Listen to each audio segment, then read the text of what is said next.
Menyapa tak akan pernah ada salahnya. Menyapa adalah salah satu cara menjadi manusia dewasa. Mengapa? Ya, karena dengan menyapa, kita akan menjadi seorang yang rendah hati.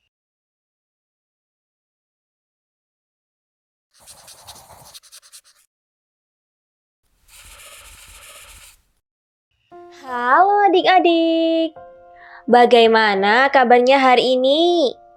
Semoga selalu dalam keadaan sehat walafiat dan jangan lupa untuk menjaga kesehatan dengan mencuci tangan, memakai masker, berolahraga, dan menjaga pola makan yang sehat. Adik-adik, pernahkah kamu menyapa temanmu ketika di jalan? Atau kamu pernah disapa oleh seseorang di jalan? Bagaimana caramu menyapa temanmu? Apakah kamu berteriak di jalan atau mendekatinya? Wah, kalian hebat ya adik-adik, tidak berteriak di jalan. Wah, kalian hebat ya adik-adik, tidak berteriak di jalan. Kamu boleh kok menyapa atau memanggil temanmu dengan sedikit lebih keras, asalkan tidak mengganggu kenyamanan orang di sekitarmu ya. Nah, adik-adik, tahukah kamu apa saja kata sapaan yang bisa kita gunakan? Agar kalian lebih memahami tentang kata sapaan, ayo kita pelajari bersama. Sebelumnya, tahukah kamu apa itu kata sapaan? Ya, tepat sekali adik-adik. Kata sapaan adalah kata yang digunakan untuk menyapa seseorang. Kata atau kalimat sapaan seringkali kita temui dalam penyampaian berita loh. Di mana adik-adik biasanya kamu temukan berita? Yap, tepat sekali. Berita biasa kita temukan pada radio maupun televisi. Selain itu, juga pada media cetak atau disebut juga dengan koran. Kata sapaan adalah suatu kata yang dapat digunakan untuk menegur seseorang sebagai lawan bicara, baik orang tersebut sendiri ataupun banyak orang. Kata sapaan apabila ditulis maka harus dituliskan dengan huruf kapital pada awal kalimatnya. Nah, sebenarnya di mana kata sapaan dapat digunakan? Yang pertama, dalam istilah kekerabatan. Biasanya digunakan untuk menyapa seseorang yang masih memiliki hubungan kekerabatan atau hubungan keluarga. Misalnya, ibu, ayah, kakak, paman, dan lain sebagainya. Contoh, selamat pagi ayah. Di sini, kata sapaan yang digunakan adalah kata ayah. Yang kedua, sedang memasak apa bu? Kata sapaan yang digunakan apa adik-adik? Ya, tepat sekali, bu. Contoh yang ketiga, hai kak, apa kabar? Selanjutnya, nama jabatan atau gelar. Biasanya digunakan untuk menghormati kedudukan orang lain bagi orang yang memiliki gelar kepangkatan, baik dalam situasi resmi maupun tidak resmi. Misalnya, guru, dokter, polisi, suster, dan lain sebagainya. Contohnya, selamat pagi Bu Guru, bolehkah saya bertanya? Selamat sore dok, bagaimana keadaan korban kecelakaan tadi? Selamat malam Ustadz, saya sudah menyelesaikan tugas yang telah diberikan.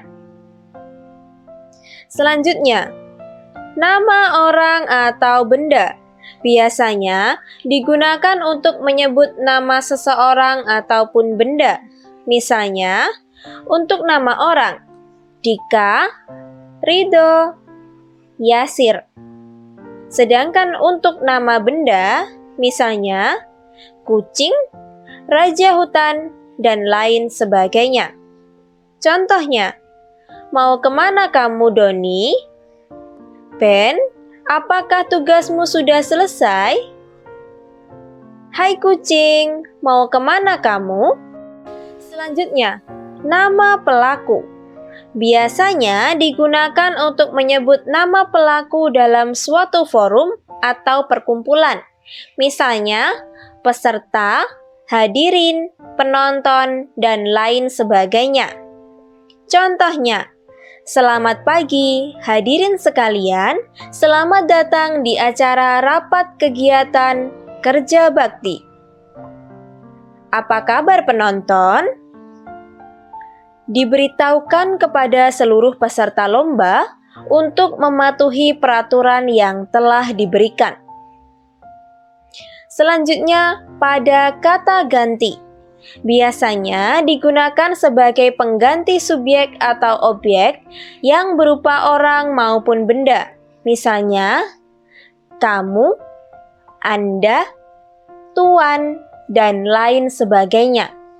Contoh, apakah kamu sudah mengumpulkan tugas kemarin? Selamat pagi, Tuan. Bagaimana kabarnya? Di mana Anda bekerja? Nah, adik-adik, kata sapaan jika ditulis memiliki aturan penulisannya sendiri ya. Ia memiliki ciri khusus dalam tata tulisnya. Lalu, seperti apa aturan penulisan kata sapaan? Yang pertama, huruf kapital pada kata sapaan terletak di huruf awalnya. Atau huruf awal pada kata sapaan ditulis dengan huruf kapital. Contohnya, Ibu, ada yang bisa kami bantu? Di sini, kata ibu ditulis dengan huruf awal, huruf kapital. Silakan masuk, Tuan. Kata Tuan ditulis dengan huruf T besar. Yang kedua, kata sapaan yang diikuti nama diri boleh disingkat atau ditulis lengkap dengan kata sapaannya. Selamat datang di rumah kami, Pak Burhan. Bagaimana kabarnya Ibu Dina?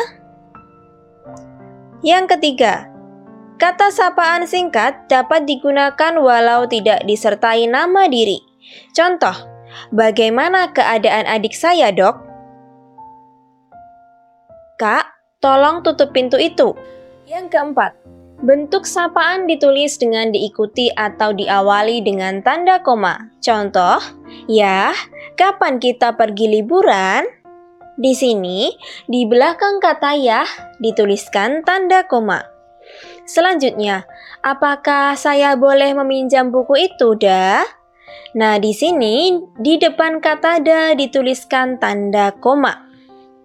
Nah, adik-adik, sekarang bagaimana pemahamanmu tentang materi kata sapaan? Sudah semakin paham ya? Jangan lupa untuk menyapa orang lain dengan memanfaatkan kata sapaan yang sudah kalian dapatkan hari ini. Jika kamu bertemu dengan seseorang, kamu bisa memanggil nama atau panggilan khusus antara kamu dengan orang tersebut. Oke, sekian dulu belajar kita hari ini. Sampai jumpa di episode selanjutnya.